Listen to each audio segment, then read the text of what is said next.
The story begins, not with fire or shouting, but with silence. The kind of silence that lives in the corners of a family home, stretching through the years. When you meet Elena, you would never immediately know that silence had shaped her life. She looked like any other woman in her 30s. Serious, polite, with a soft way of carrying herself that made people lower their voices when speaking to her. She wasn't flashy, and she didn't demand attention. Yet behind her calmness, there was a quiet storm that had been building for decades. Elena grew up in a small but respectable household. Her parents were hard-working people who believed in fairness and balance. They weren't wealthy, but they lived comfortably, thanks to her father's business and her mother's frugal management of money. Elena was the youngest of 3 siblings. She had an older sister, Maria, who married young and moved abroad. And then there was Daniel, the eldest son, the pride of the family. From the time they were children, Daniel had always been treated as if the world belonged to him. He was not cruel in the beginning, not obviously at least, but his confidence often tipped into arrogance. Teachers praised him, neighbors spoke well of him, and even relatives always highlighted his potential. Elena remembered hearing, again and again, that Daniel will carry the family name forward, or Daniel will make something big of his life. The message was clear. He was the chosen one. Elena, on the other hand, was expected to be supportive, polite, and unobtrusive. She studied hard, she helped her mother with chores, and she never complained. She didn't feel unloved, but she did feel unseen. Her parents weren't unkind, but their attention naturally tilted toward their son. Maria, being older and already married, was somewhat out of the picture. That left Elena, the quiet shadow beside her brother's shining presence. Things began to take a darker shape after their father's sudden passing. It was an ordinary day that ended with extraordinary loss.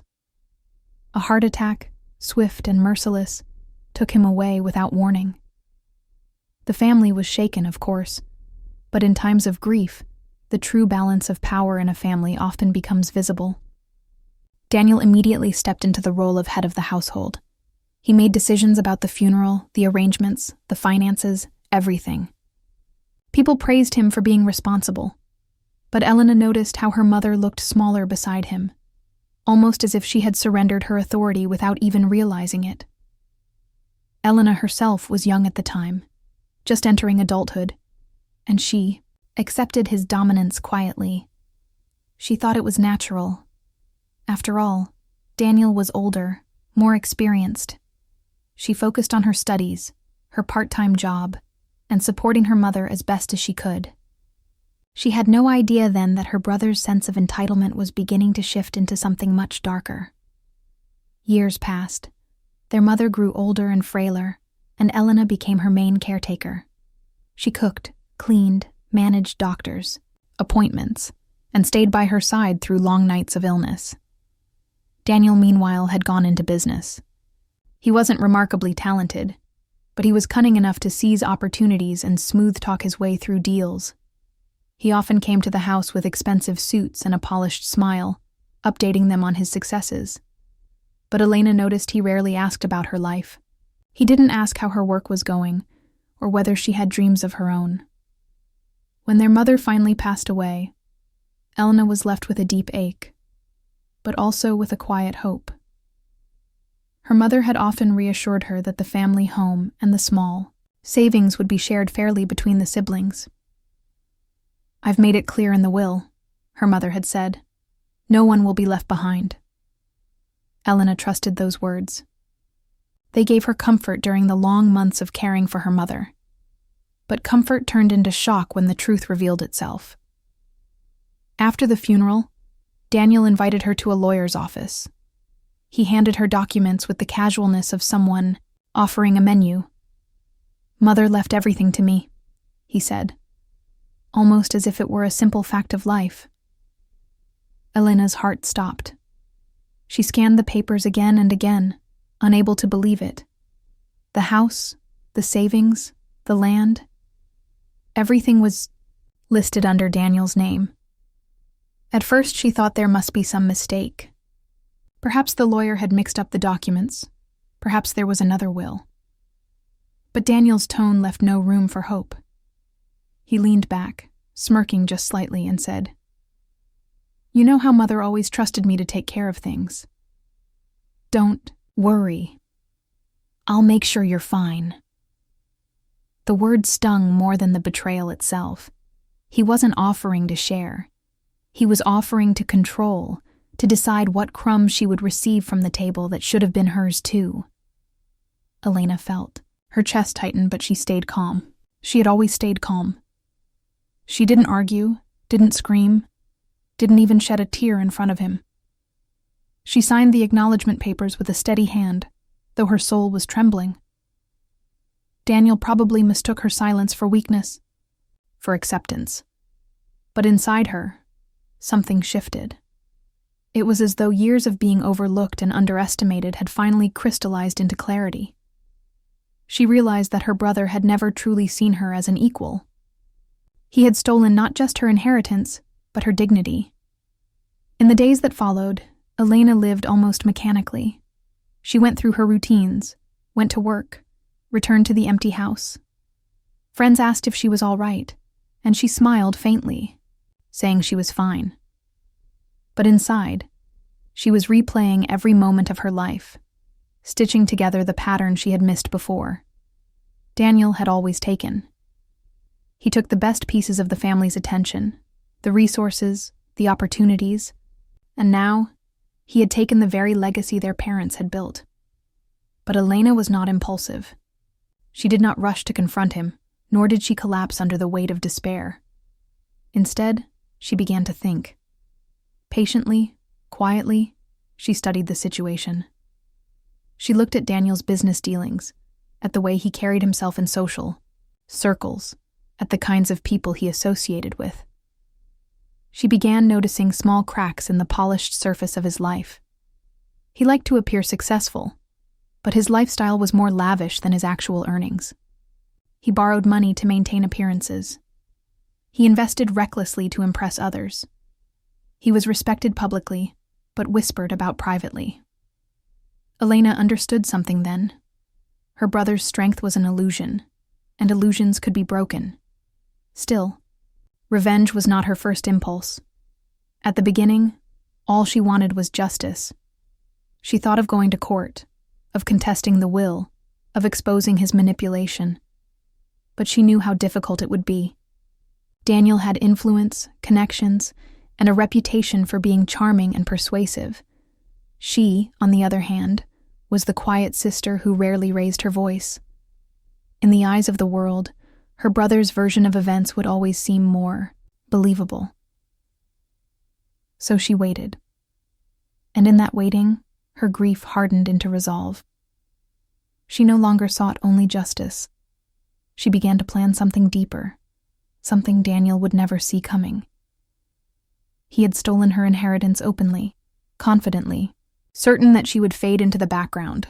But he had forgotten one crucial thing, that shadows are patient, and sometimes they learn to move in silence until the moment is right.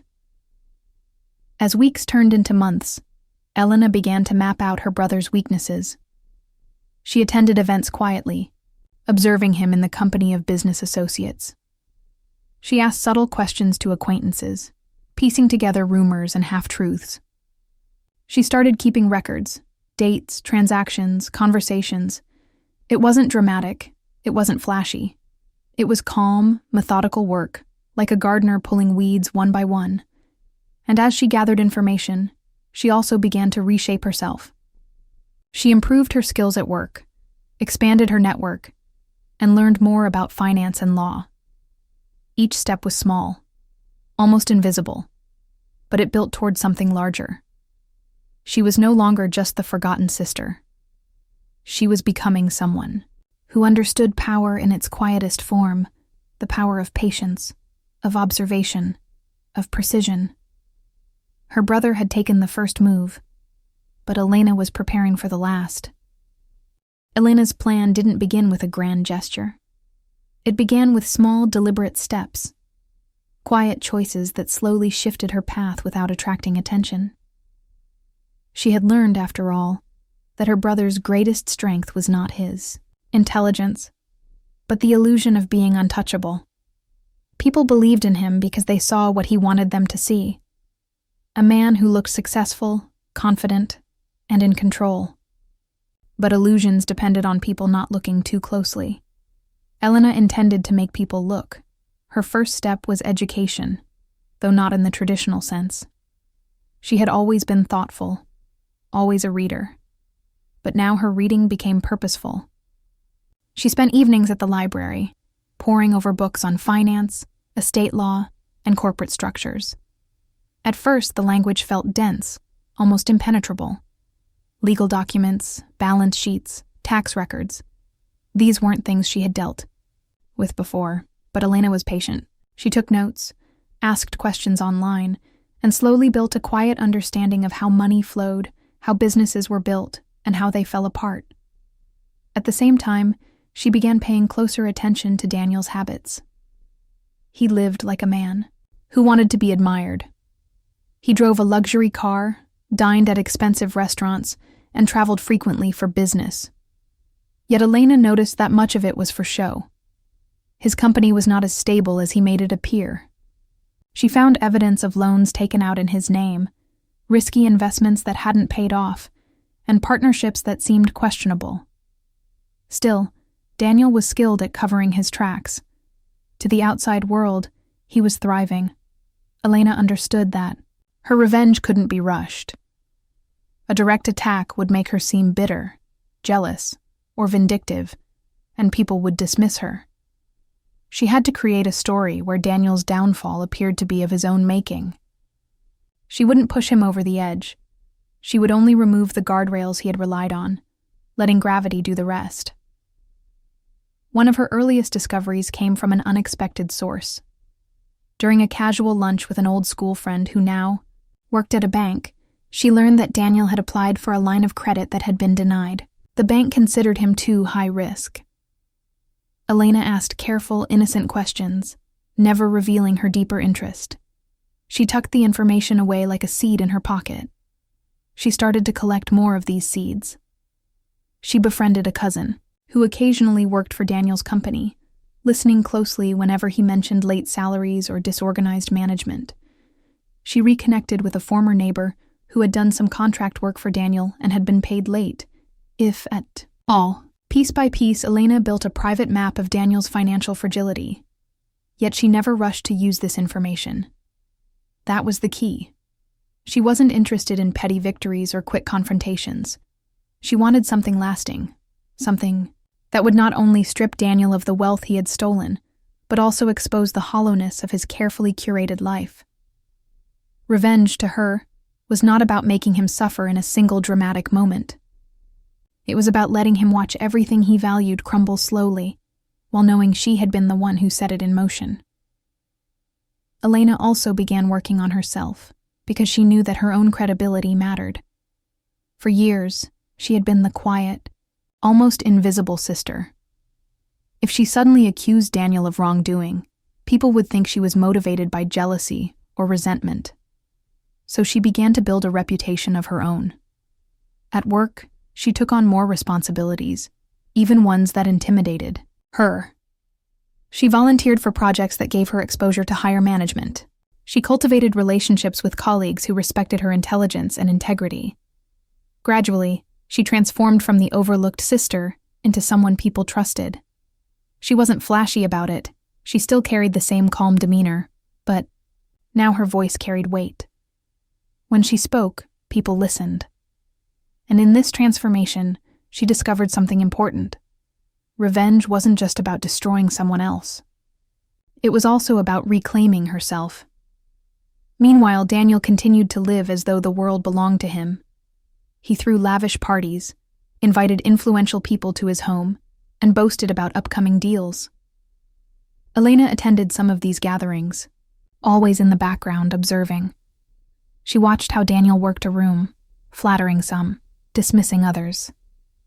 She noticed how he relied heavily on appearances, on making sure people thought of him as successful. He was, in truth, more dependent on their approval than he realized. It was during one such gathering that Elena had a small but crucial realization. She overheard a conversation between Daniel and one of his investors. The man was pressing Daniel for updates on a project, and Daniel's answers were vague, evasive. The investor's expression revealed doubt. Though he didn't say much in that moment, Elena filed it away, another crack in Daniel's armor. Over the following months, she began to nurture relationships with people in Daniel's orbit, but she did so subtly. She wasn't trying to be the center of attention. She simply showed kindness, listened well, and asked thoughtful questions. People began to open up to her, sometimes sharing frustrations about Daniel's arrogance or unreliability. She never encouraged gossip, but she allowed people to speak freely, storing their words like tools she might one day need. Her patience was tested many times. There were moments when she wanted to confront him directly, to shout about the injustice of what he had done. But she knew that would be exactly what he expected, a burst of emotion that he could dismiss as weakness. Instead, she practiced restraint. Each time she held back, she reminded herself, silence was not surrender. Silence was strategy. One turning point came when she discovered that Daniel had been using the family home, the very house their mother had promised would be shared, to secure a business loan. He had mortgaged it without hesitation, without even considering her connection to it. To him, the house was just another asset, another pawn in his endless performance of wealth. Elena's anger was sharp that night, but it also sharpened her resolve. She realized she would not only reclaim what was stolen, she would ensure Daniel could never use their family's legacy for his own gain again. Her strategy began to crystallize into two main parts. First, she would quietly weaken Daniel's standing in the eyes of those who trusted him most, his investors, his partners, his social circle. Second, she would prepare herself to step into the space that opened up when his empire collapsed. Revenge was not just about watching him fall. It was about rising in the aftermath, proving to herself and to the world that she had always been stronger than he believed. The opportunity to take her first real step arrived almost naturally. A former business associate of Daniel's reached out to Elena, asking if she had noticed anything odd about him lately. The man seemed uneasy, concerned that Daniel had been avoiding his calls. Elena listened patiently, offering no direct accusations, but she asked gentle questions. Had Daniel been transparent about his finances? Had he shared updates on their project? By the end of the conversation, the man was more suspicious than before. Elena hadn't lied. She hadn't even made a claim. She had simply allowed him to see what was already there. It was a small move, but it showed Elena that her approach could work. She didn't need to shout Daniel's flaws from the rooftops. All she had to do was shine a quiet light on them, and people would see the truth for themselves. As the months rolled on, Elena grew more deliberate. She organized her notes, her records, her observations. She built a timeline of Daniel's choices, debts, and lies. She didn't know exactly when the right moment would come, but she trusted it would reveal itself. Revenge, she realized, was not about speed. It was about timing. And timing was something she was mastering. For the first time in her life, Elena felt powerful, not because she controlled others, but because she controlled herself.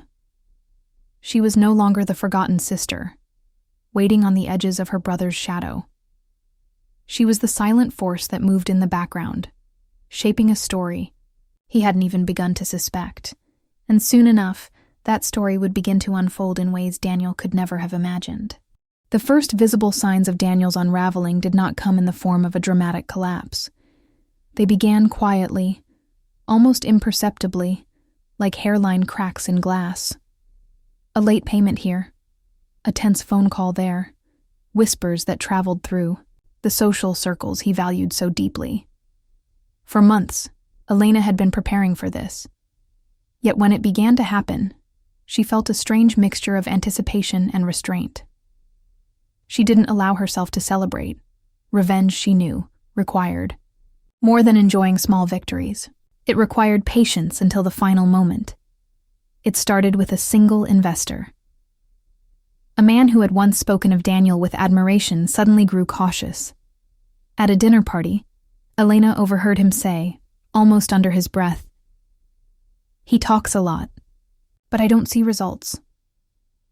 Elena didn't join the conversation directly, but later, when she passed by, she simply offered a thoughtful nod, as if she too had noticed something uncertain. She didn't have to say much. Silence, when paired with the right expression, could do more damage than words. Around this time, Elena also began to subtly distance herself from Daniel. Not in a way that seemed hostile, just quiet absence. When he invited her to gatherings, she politely declined, citing work commitments or needing rest. She no longer lingered on the edge of his parties, observing him as she once had. Instead, she allowed others to notice her absence, and they did. People began asking, "We haven't seen your sister lately. Is everything all right?" Daniel brushed it off, but each question was a seed of curiosity, a suggestion that his family ties were not as strong as he liked to present them. Meanwhile, Elena was building a quiet foundation of her own. At work, her reputation for diligence and reliability continued to grow. A senior colleague recommended her for a professional development program, and she accepted, knowing it would give her more knowledge and connections. Each new skill she gained, each new relationship she built, made her less dependent on anything tied to her brother's shadow. She was no longer the forgotten sister. She was becoming a woman of her own making, though Daniel remained blind to the change. One of the most significant opportunities presented itself when she reconnected with an old friend named Laura. Laura was sharp, ambitious, and worked in a firm that occasionally audited small and medium businesses. During a casual coffee, their conversation drifted to family, and Elena mentioned, carefully, that her brother ran a business. She didn't go into detail, just described him as someone who loved appearances and sometimes took risks. Laura, half joking, said, "Well, if he ever needs his books looked at, tell him to call us." Elena smiled, but inside, something stirred.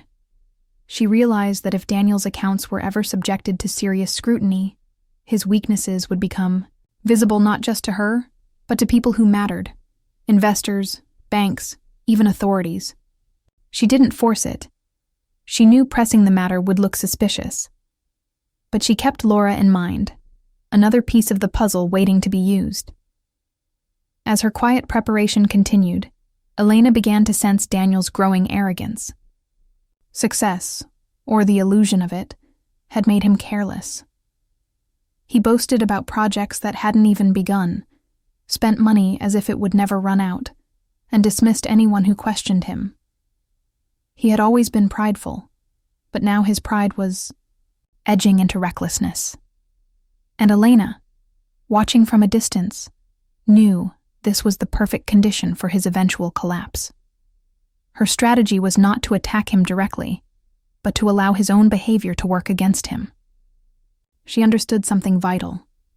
People like Daniel were their own undoing. They built fragile empires made of smoke and mirrors, and the harder they tried to impress, the more cracks they created. Elena's role was simply to make sure those cracks didn't go unnoticed. She began by planting small doubts in conversations. If someone mentioned Daniel's business at a gathering, she would tilt her head slightly, offer a neutral hum, and then change the subject. Her restraint was intentional. People noticed her hesitation more than they would have noticed accusations. Later, when they began to discover problems on their own, her silence would echo back to them as confirmation. She had seen it too, but she hadn't wanted to speak ill of her brother. That restraint made her trustworthy, while Daniel, with all his boasting, appeared less so. The first real consequence came when one of his major investors pulled out. Daniel brushed it off publicly, claiming he wanted to shift directions, but Elena knew the truth. She had heard whispers that the investor had grown impatient with delays and had doubts about the actual profitability of Daniel's ventures. Elena didn't celebrate outwardly, but she noted it carefully. A single withdrawal might not destroy him, but it was like pulling a card from a tower. More would follow. Around the same time, Elena learned something that hardened her resolve, even further. She discovered, through a casual remark by a neighbor, that Daniel had spoken about her dismissively in public. At a dinner, when someone asked why Elena hadn't married or built a family of her own, Daniel had laughed and said, "She's always been simple, not really cut out for anything ambitious." The words stung, not because she believed them, but because they revealed how little respect he had for her. Even after taking everything from her, he continued to belittle her, reducing her life to a footnote in his story. That night, Elena sat in her small apartment, staring at the ceiling, and made herself a quiet promise. It wasn't enough to reclaim what he had stolen. He had to lose more than money, more than property. He had to lose the very image of himself that he had worked so hard to project. The next step in her plan involved timing. She began to wait for opportunities when Daniel's business dealings intersected with her growing network.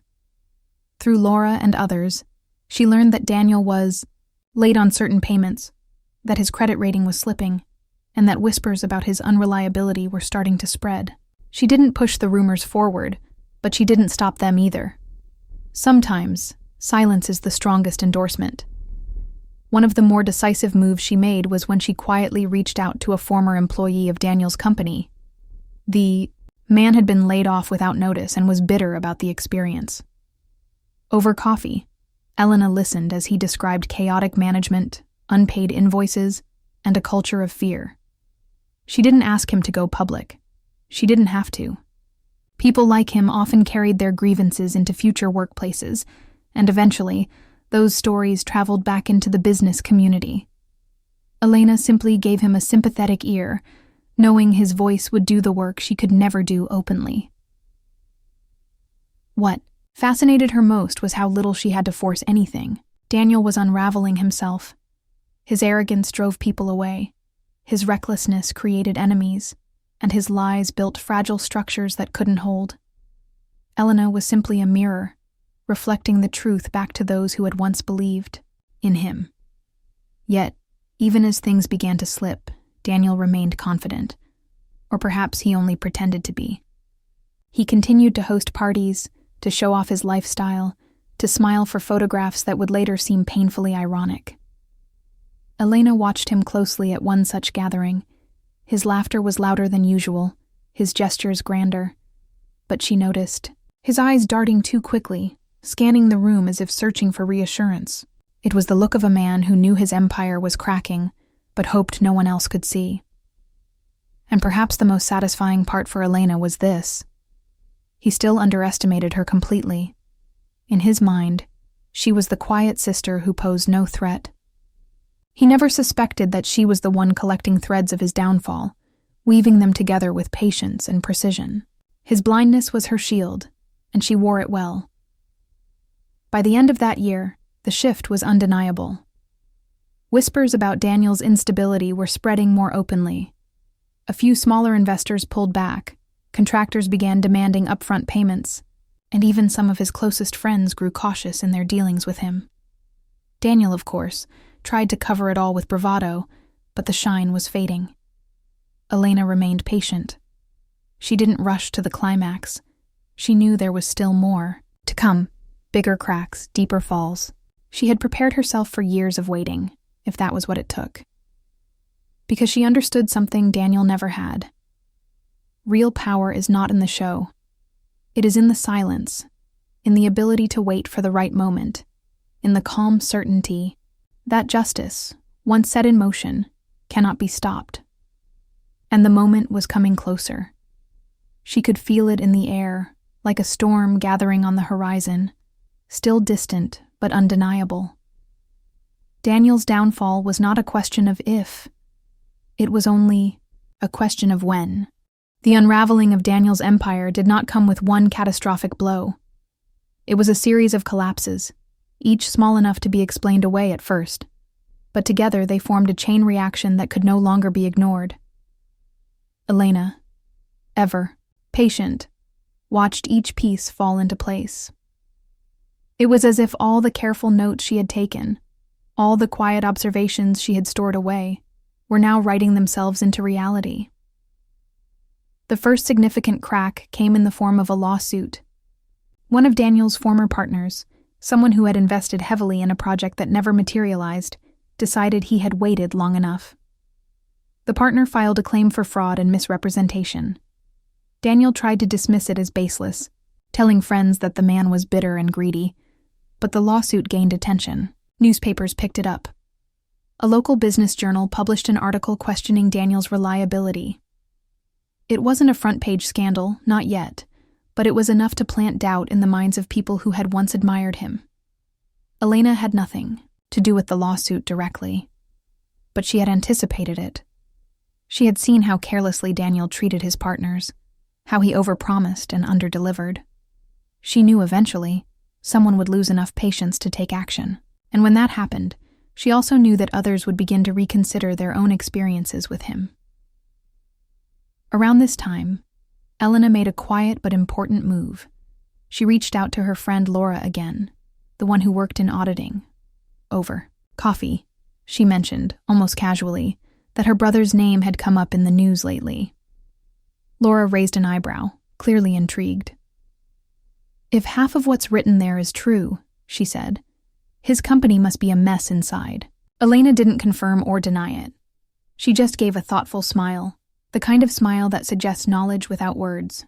Laura didn't press her, but Elena could see the wheels turning. It was only a matter of weeks before Laura's firm received an anonymous tip suggesting Daniel's accounts might not be in order. Elena never claimed responsibility for the tip.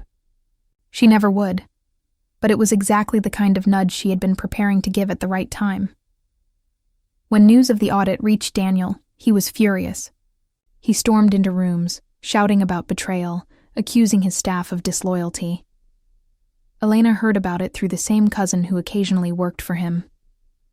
"He's losing it," the cousin said. "He thinks everyone's out to get him." Elena only nodded. The irony was that he wasn't entirely wrong. People were beginning to doubt him. But what he never realized was that doubt often needed only the faintest spark to catch fire. The audit dragged on for months, peeling back layers of Daniel's company finances. While nothing immediately catastrophic was found, enough inconsistencies surfaced to make banks uneasy. Loans that Daniel had counted on were delayed or denied. His liquidity began to dry up. He sold off a few assets quietly, hoping no one would notice. But people noticed. They always notice when a man who prides himself on wealth begins to shrink his lifestyle. Elena didn't rush in to expose him. She simply let the cracks show themselves, then allowed them to widen on their own. She understood something Daniel never had. When people begin to suspect weakness, they look harder. And the more they look, the more they find. One of the most pivotal moments came when Daniel's luxury car, his prized symbol of success, was repossessed. It happened quietly, in the middle of the night, but word spread quickly. By morning, the whispers had begun. "Did you hear about Daniel? I thought he was doing well. Why would they take his car unless something was seriously wrong?" It was a small humiliation compared to what was still to come, but Elena savored it in silence. She thought of all the times he had driven that car into the family driveway, looking down at her as though she were a child. She thought of how he had laughed at her simplicity, how he had dismissed her life as unambitious. And now, that very symbol of his pride was gone. Not by her hand, but by the weight of his own choices. At work, Elena continued to build herself. She took on a leadership role in a project that gained recognition within the company. She received praise from colleagues who admired her steady competence. Slowly, she was crafting a reputation entirely separate from Daniel's shadow. She was not just his sister anymore. She was someone respected on her own terms. Meanwhile, Daniel's downfall gained momentum. The lawsuit multiplied into 2, then 3. as other partners saw an opportunity to recover their losses. His name, once a mark of confidence, became a warning. Contractors demanded payment up front. Friends began avoiding his calls, and invitations to events grew fewer. Elena didn't isolate herself completely from him. That would have been suspicious. Instead, she maintained just enough contact to appear loyal. When he called her, ranting about betrayal, she listened calmly, offering no advice, no solutions, only quiet sympathy. "That sounds difficult," she would say softly. Her lack of intervention comforted him. He still believed she was harmless. But her quiet responses also did something else. They allowed him to hear his own desperation reflected back at him, without interference. The house, the family home their mother had left, became another turning point. Daniel had mortgaged it heavily, and with his finances in disarray, he could no longer keep up with the payments. One evening, Elena received a notice in the mail. Foreclosure proceedings had begun. She read the letter carefully, her hands steady. There was anger in her, yes, but there was also a strange sense of justice. He had stolen the house from her through manipulation, and now the house was slipping through his fingers because of his own arrogance. But Elena wasn't content to let the house disappear into the hands of a bank. She began making discreet inquiries. With her growing savings and her improved financial standing, she realized she might be able to buy it herself once it went on the market. The thought filled her with quiet satisfaction. Not only would Daniel lose it, but she would reclaim the very place that had been promised to her. As the months passed, Daniel grew increasingly frantic. His once confident stride became hurried, his laughter forced. Friends reported seeing him drinking more heavily, trying to drown his stress. Yet he still clung to the performance of success, as though admitting failure would be worse than the failure itself. Elena, meanwhile, kept her calm routine. She worked, she built her network, she studied. She went for walks in the evenings, breathing deeply, reminding herself that patience was her greatest weapon. Each step Daniel took, each reckless choice he made, brought him closer to the edge. And she didn't have to lift a finger to push him. The climax of this phase came when Daniel's company was formally charged with tax irregularities. The audit had uncovered enough discrepancies to draw the attention of authorities. He wasn't arrested, not yet, but the public announcement was humiliating. Newspapers ran the story with headlines that questioned his integrity. Investors who had once sung his praises now distanced themselves. The empire he had built, brick by fragile brick, was crumbling before everyone's eyes. And through it all, Elena remained invisible. No one suspected her hand in any of it, because her hand was never visible. She was simply the sister who had always been quiet, the one who had been wronged, but never complained. To the outside world, she was untouched by the storm. To herself, she was the storm. When Daniel called her late one night, his voice shaking, Elena sat in silence for a long moment before answering. "It's all falling apart," he said. "They're trying to destroy me." She listened, calm as ever, before replying softly. "Maybe it's not them, Daniel. Maybe it's just the truth catching up." There was a pause on the other end, a silence that told her he had heard more in those words than she had spoken aloud. She didn't say more. She didn't need to, because the truth was clear now. The brother who had stolen her inheritance, who had dismissed her life as small and unworthy, was standing on the edge of ruin. And the sister he had forgotten, the sister he had underestimated, was the quiet witness to every step of his fall. But Elena's plan was not yet complete. His public humiliation was only part of it. There was still the matter of reclaiming what he had stolen, of taking back the legacy that should have been hers. And for that, she was prepared to move with the same calm precision that had brought her this far. The end was close. She could feel it. By the time Daniel's empire was visibly crumbling, Elena felt something she hadn't allowed herself to feel in years. Control. Not over him, not in the crude sense of forcing his hand, but over her own place in the story. She was no longer the passive sister living in the margins of his success. She had become the architect of her own quiet revenge, patient and precise. Still, she knew one last step remained. The collapse was satisfying to watch, but it would not be complete until she reclaimed what was rightfully hers. The family home was at the center of that final act. To Daniel, it had always been nothing more than an asset, a tool he could leverage to appear wealthier than he was. To Elena, it was something else entirely. It was memory and promise, the echo of her mother's reassurance that everything would be shared fairly. He had stolen it from her once, twisting papers and wills to secure it for himself. But now, in his desperation, he had mortgaged it into oblivion, and in doing so, he had unknowingly placed it back within her reach. When the foreclosure process officially began, Elena acted quietly. She arranged a meeting with a trusted financial advisor, explaining that she was interested in purchasing property. She didn't mention that it was the home she had grown up in.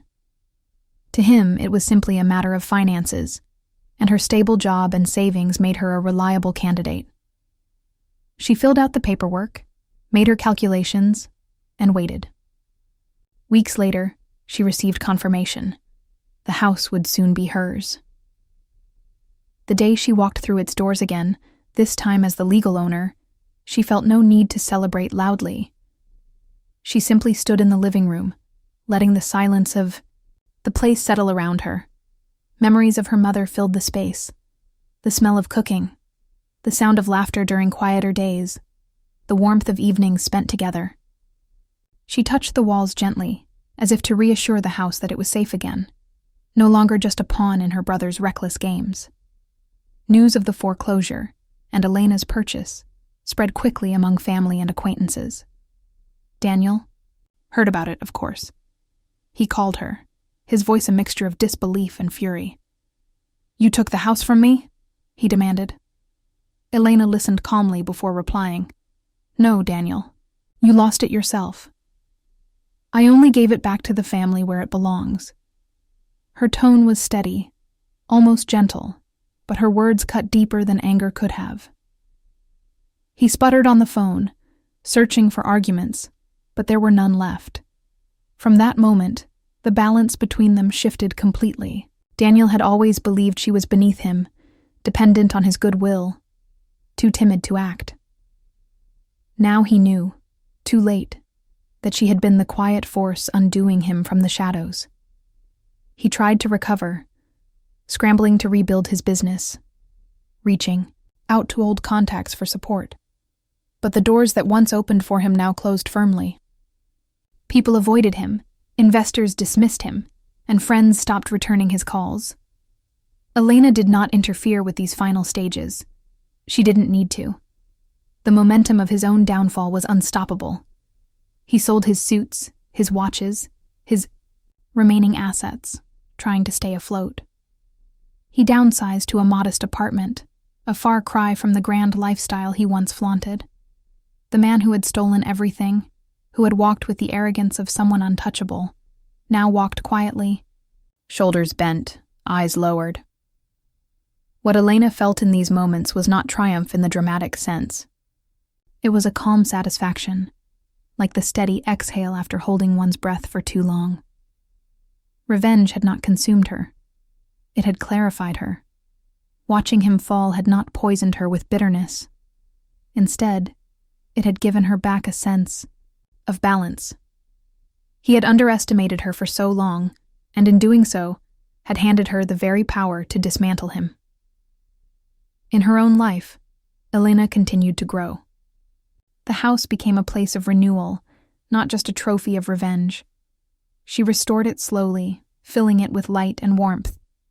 She created a small study where she kept her journals, the meticulous notes she had taken during the years of planning. Sometimes she would reread them, not out of malice, but as a reminder of what patience and quiet strength could achieve. Her career also flourished. With her reputation for integrity and steadiness, she was offered a promotion that allowed her to lead a small team. Her colleagues admired her calm leadership style, and she discovered, perhaps for the first time, that she genuinely enjoyed being respected for who she was, not for how she compared to someone else. The shadow of her brother no longer stretched over her. She was standing fully in her own light. Daniel, meanwhile, faded into the background of the very world that had once praised him. People who had once called him ambitious now described him as reckless.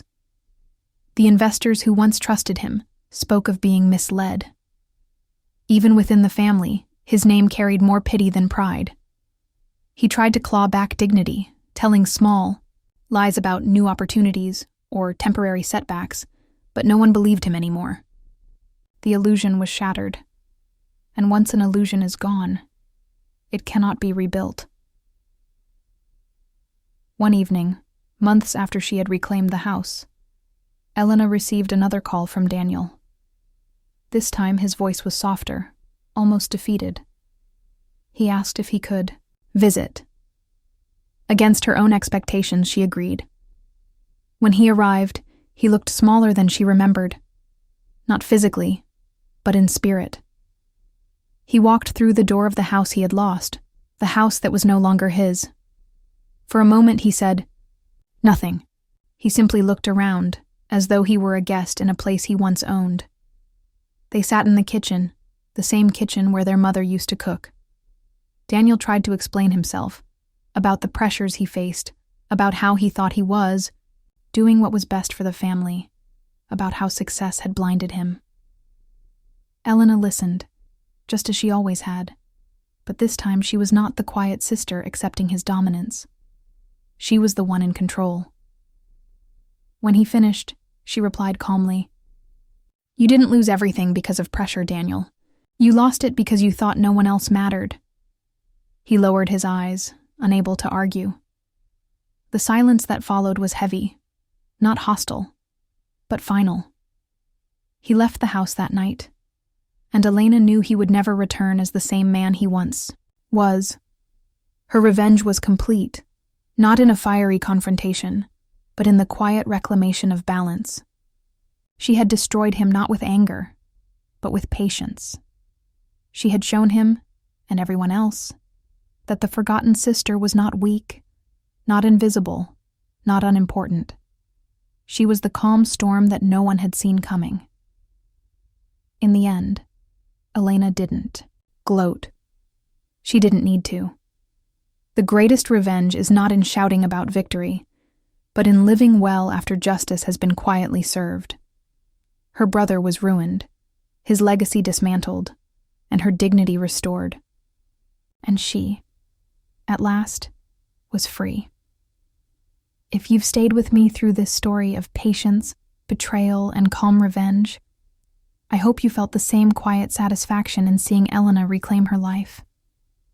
If you enjoy these kinds of thoughtful, slow burn stories where justice comes in unexpected but powerful ways, I'd ask you to support this channel. Please like this video, share it with someone who might enjoy it, and subscribe for more calm revenge stories. Your support helps me bring you more of these journeys, where the quietest voices can often speak the loudest in the end.